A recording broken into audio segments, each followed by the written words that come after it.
The ancient city of Atlantis is a mystery that has perplexed scientists and historians alike for generations. Plato, a Greek philosopher, first wrote about Atlantis in his dialogues in the year 360 BC. In the myth, he wrote about a fantastical city that was destroyed in a day and a night and never seen again.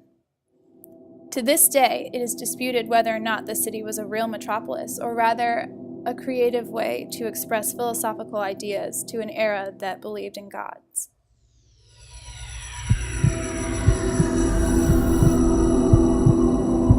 According to Plato's theory, the gods had a council to divide up the earth, and Poseidon naturally chose the land that was closest to his home. That land ended up becoming Atlantis. He fell in love with a mortal woman and carved the mountain in which she lived to make a palace, and then encircled it with moats. She bore him 10 half-immortal children who were the rulers of Atlantis. At first, the people prospered and thrived on the wealth of their land. It held silver and gold and an abundance of rare and exotic wildlife. They were culturally advanced and educated, and they became the world's greatest naval power. They began to take advantage of their position, though, and their greed got the best of them, so the gods decided to wipe them out. For a day and a night, earthquakes and floods ravaged the city, and it soon became submerged in water. The city of Atlantis was lost.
Were on the island of Crete, close to the Theron volcano.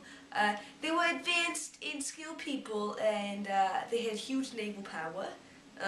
They were fortunate in the fact that they had great land for building and farming, but there were a lot of earthquakes that caused a volcanic explosion and a tsunami that destroyed the Minoan society. So many people believed this was the real Atlantis.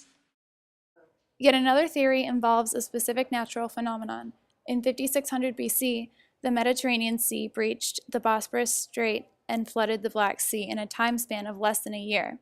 This caused the neighboring civilizations to flee and spread their own accounts of the flood, inspiring Plato to write about Atlantis in his dialogues.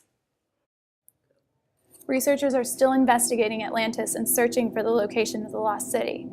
As it may be fictional, it may never be found, but the remnants of the Minoan civilization are being studied and preserved. Was Atlantis a real metropolis like Plato claimed? Was it an exaggerated tale of a naval society? The world may never know.